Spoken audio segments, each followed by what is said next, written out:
Financial অ্যাকাউন্টে আমাদের session চলছে ব্রাঞ্চ অ্যাকাউন্টের উপর। আমরা ব্রাঞ্চ অ্যাকাউন্টে দেখবে আগেও অনেকগুলো ক্লাস দিয়েছি, ওই ক্লাসগুলো যারা মিস করেছে অবশ্যই ক্লাসগুলো দেখে নেবে। আর ওখানে কিন্তু আমরা সিনথেটিক মেথডটা শিখিয়েছিলাম। আজকে যেটা শেখাবো সেটা হচ্ছে ব্রাঞ্চ, যেটা অ্যানালিটিক্যাল মেথডে স্টক ডেটা সিস্টেমে আমরা ব্রাঞ্চ অ্যাকাউন্ট করি, সেই মেথডটা শেখাবো। দেখো, ব্রাঞ্চ অ্যাকাউন্টের অ্যানালিটিক্যাল সিস্টেমে আমরা যখন অ্যাকাউন্টসটা নামাবার সময় আমরা কিন্তু সেপারেট অ্যাকাউন্ট খুলবো। সেখানে কি করব, আলাদাভাবে স্টকের ক্যালকুলেশন করব ব্রাঞ্চ স্টক অ্যাকাউন্টে। আবার ব্রাঞ্চ স্টক যদি লোডিং প্রাইস হয়, ইনভয়েস প্রাইস হয়, তার লোডটাকে নিয়ে আমরা একটা অ্যাডজাস্টমেন্ট অ্যাকাউন্ট খুলবো, যেখান থেকে লোডিংয়ের ডিফারেন্সটা বের করবো আমরা গ্রস প্রফিটের মাধ্যমে। তারপরে আমরা ওখান থেকে একটা ডেটর্স খুলবো, সেখানে শুধু ডেটর্সের ক্যালকুলেশন করব। একটা আলাদা করে ব্রাঞ্চ ফিএল অ্যাকাউন্ট খুলবো, যেটা থেকে প্রফিট অ্যান্ড লস বের করবো। ফরম্যাটটা হচ্ছে এইরকম, ওদের ফরম্যাট আর অঙ্ক কিন্তু একই রকম। সেই জন্য আমি যে প্রবলেমটা সলিউশন করছি সেই প্রবলেমটা সলিউশন করে দিচ্ছি। দেখো, ফরম্যাটও বুঝতে পারবে আর তার সঙ্গে তোমার প্রবলেমটাও সলিউশন হয়ে যাবে। তা প্রবলেমটা আমি পড়ে শোনাচ্ছি, তোমরা কিন্তু স্ক্রিনে দেখতে পাবে। দেখো, এরকম আছে, Magma Limited has its head office in Kolkata with a branch in Mumbai. Goods are invoice to branch at cost plus 25%। Goods invoice করে কিন্তু কস্ট প্লাস 25%, অর্থাৎ কস্ট যদি 100 টাকা হয় তাতে 25 টাকা চাপিয়ে সেটাকে ইনভয়েস করা হয় কত টাকায়, 125 টাকায়। তারপরে বলেছে হুইচ ইজ সেলিং প্রাইস, যেটা সেলিং প্রাইস ওই দামেই বিক্রি হয়। From the following particulars prepare branch stock account, branch debtors account, branch adjustment account for the year ended. বলে দিয়েছে 31 মার্চ 2018। বলে ব্রাঞ্চ স্টকের ওপেনিং ব্যালেন্স বলেছে, good sent to branch invoice প্রাইসে বলেছে, ব্রাঞ্চ ডেটর্সের ওপেনিং ব্যালেন্স বলা আছে, ক্যাশ সেল আছে, return from debtors, branch expenses, discount allowed, bad debt, collection from debtors, cheque receive from debtors, আর ব্রাঞ্চ স্টকের ক্লোজিং ব্যালেন্স আর ব্রাঞ্চ ডেটর্সের ক্লোজিং। এবারে দেখো, আমরা বললাম অ্যানালিটিক্যাল সিস্টেমে আমরা কি করব, স্টকের একটা আলাদা করে হিসাব করব। এই প্রবলেমটাই আমি সলিউশন করে রেখেছি, তোমাদের বুঝিয়ে দিচ্ছি। হ্যাঁ, দেখো, ব্রাঞ্চ স্টক অ্যাকাউন্টে আমরা করব কি, ব্রাঞ্চ স্টক অ্যাকাউন্টটা সবসময় করবো ইনভয়েস প্রাইসে, এটা কিন্তু কখনোই কস্টে হবে না। তাহলে এখানে ইনভয়েস প্রাইস হচ্ছে যে দ্রব্যটার কস্ট হচ্ছে 100 টাকা, তাতে 25 টাকা লোডিং চাপানো হয়েছে, লোডিং চাপিয়ে তাকে বিক্রি করা হয় কত টাকা, 125 টাকা। তাহলে ইনভয়েস প্রাইস হচ্ছে 125 টাকা। তাহলে এখানে ইনভয়েস প্রাইসে আমরা কিন্তু সমস্ত কিছু করব। দেখো, স্টকের যদি হিসাব করি, স্টকের হিসাব করলে আমার টু ব্যালেন্স বিডি স্টকের থাকবে, তাতে কিছুটা গুড সেন্ড করেছে হেড অফিস, সেটা গিয়ে টু দিকে যোগ হবে। তাহলে আমাদের গুডসের পরিমাণটা টোটালটা এলো এই টাকাটা। এবার এটা হওয়ার পর এখান থেকে ধরো, এখান থেকে আমরা যে ক্ষেত্রে আমরা ওই গুডসগুলোকে ব্যবহার করেছি সেইগুলোকে কি করব, আমরা এখান থেকে লেস করব। এবার এখান থেকে লেস করব কি, ধরো সাপোজ স্টক কিছুটা শর্টেজ হলো, তাহলে সেটা এখান থেকে লেস করবো। মানে কোন দিকে বসাবো, বাই দিকে। কিছুটা ক্যাশ সেল হয়েছে, বাই দিকে বসাবো। কিছুটা ক্রেডিট সেল হয়েছে, বাই দিকে বসাবো। ওই সেল থেকে কিছু রিটার্ন এসছে, তাহলে লেস করবো। এটা কি রিটার্ন ইনওয়ার্ড, হ্যাঁ, তাহলে রিটার্ন ইনওয়ার্ডটা লেস করবো, করে বাইরে পাঠাবো এতটা নেট সেল হয়েছে আর এতটা স্টক পড়ে আছে। এইবার এইখানে আমরা যে দিকটা টোটালটা বেশি হবে না, সেই টোটালটা আমরা কিন্তু দুদিকটা বসিয়ে নেব।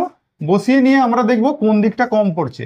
ধরো এই প্রবলেমটায় আমরা দেখছিলাম স্টকের ওপেনিং ব্যালেন্স দেওয়া আছে, টু ব্যালেন্স বিডি লিখেছি, গুড সেন্ড দেওয়া আছে লিখেছি, আমাদের ক্যাশ সেল দেওয়া আছে, ক্রেডিট সেল দেওয়া আছে, রিটার্ন দেওয়া আছে লিখেছি, ক্যাশ সেল ক্রেডিট সেল যোগ করে রিটার্নটা লেস করেছি, তার সঙ্গে ব্যালেন্স সিডি কতটা স্টকের বলে দিয়েছে। এইবার দেখলাম আমরা টু দিকটা টোটাল করলে 5,30,000 পাচ্ছি, 5,30,000। কিন্তু বাই দিকে যখন টোটাল করছি না, তাহলে বাই দিকে টোটাল করলে আমরা কিন্তু 5,30,000 পাচ্ছি না, বাই দিকে একটা শর্টেজ হচ্ছে। তাহলে সেটাকেই আমি লিখেছি স্টক শর্টেজ। ক্লিয়ার? এরকম এমনও তো হতে পারতো বাই দিকে আমরা হয়তো বেশি পাচ্ছি, টু দিকে কম পাচ্ছি, তখন সেটাকে কি বলবো, স্টক সারপ্লাস। তুমি বলবো সেটা কি করে হয়? তুমি দেখবে বাজারে চিংড়ি মাছ কিনতে গেলে না, বাজারে চিংড়ি মাছ কিনতে গেলে তুমি যদি 200 গ্রাম চিংড়ি মাছ আনো, 500 গ্রাম চিংড়ি মাছ আনো, তুমি বাড়িতে এসে দেখবে কিছুটা জল বেরিয়ে গেছে, বেরিয়ে গিয়ে তুমি চিংড়ি মাছ পাচ্ছ 450 গ্রাম। তাহলে 50 গ্রাম কিন্তু ওরা তোমাকে জল দিয়েছে, তাহলে জলটা যেটা দিয়েছে সেটা তো সারপ্লাস হবেই। ও যদি 20 কেজি কিনে আনে চিংড়ি মাছ, বিক্রি করবে কিন্তু সেটা 22 কেজি বা 21 কেজি, তাহলে বাড়লো কি করে, ওই জল দিয়েছে। তাহলে সেই জায়গাটাই স্টক সারপ্লাস হয়। এবার বলবে একটা কারবারে তো এইভাবে জল দিতে পারে না, একটা কারবারে জল দেয় কি, একটা ধরো চাল আমরা যখন লোডিং করি, চাল একটা বস্তায় লোডিং হয়। এবার যদি 50 কেজির প্যাকেট থাকে, 50 কেজি চাল তাতে দিতে হয় না, দেখবে 500 গ্রাম বা 200 গ্রাম কম দিতে হচ্ছে, কারণ বস্তাটার ওজন আছে তো। তাহলে সেখানে দেখবো আমরা হয়তো চালটা যখন নামিয়েছি, চালটা ওয়েট করে নামিয়ে আমরা 10 টন চাল ওয়েট করে নামিয়ে প্যাকিং হয়েছে।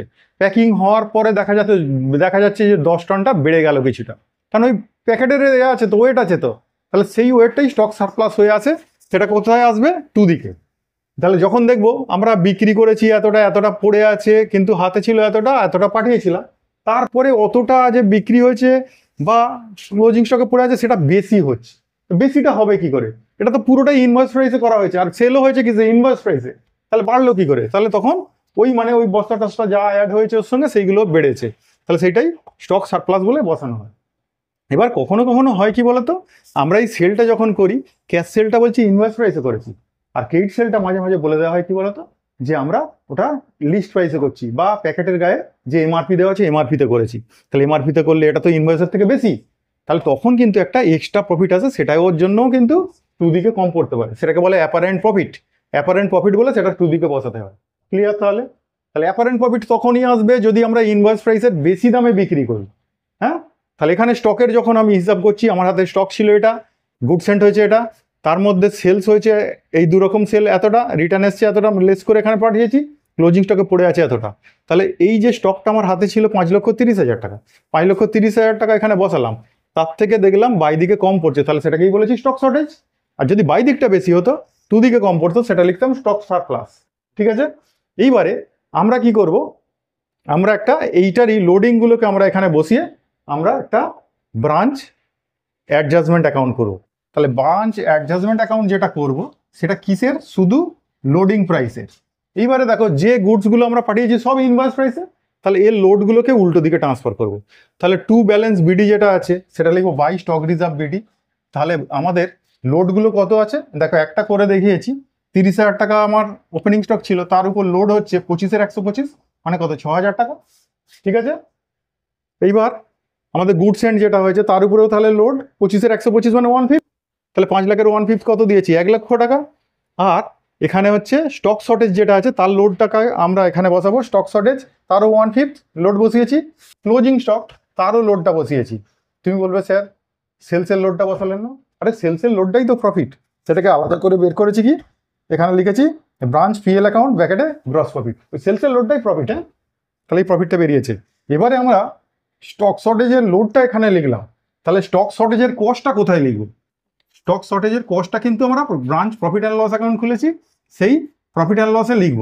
তাহলে এখানে আমরা দেখো, এইখানে আমরা 6,400 টাকা লিখেছি 3,200-র মধ্যে, তাহলে এখন বাকিটা কত আছে দেখো তো ক্যালকুলেশন করে, 6,200 থেকে লোডটা ছাড়িয়ে দিয়েছি, তাহলে কস্ট কত যেটা লস হয়েছে স্টক শর্টেজ হয়েছে? 32,000 থেকে বাদ দাও 6,400, 25,600, এটা লিখতে মিস করেছিলাম। তাহলে এইটা আমরা এখানে বসালে আমাদের নেট প্রফিটটা একটু কমে যাবে, একটু দেখে নাও তো, 37,800 থেকে 25,600 বাদ দাও। বাদ দাও, দিয়ে দেখো কত হচ্ছে নেট প্রফিটটা।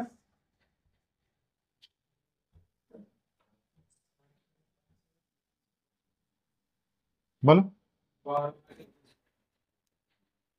আচ্ছা, এবার এটা তো ঠিক করলাম, এবার এর পরেরটা দেখাচ্ছি। পরেরটা হচ্ছে ব্রাঞ্চ ডেটর্স অ্যাকাউন্ট খুলবো।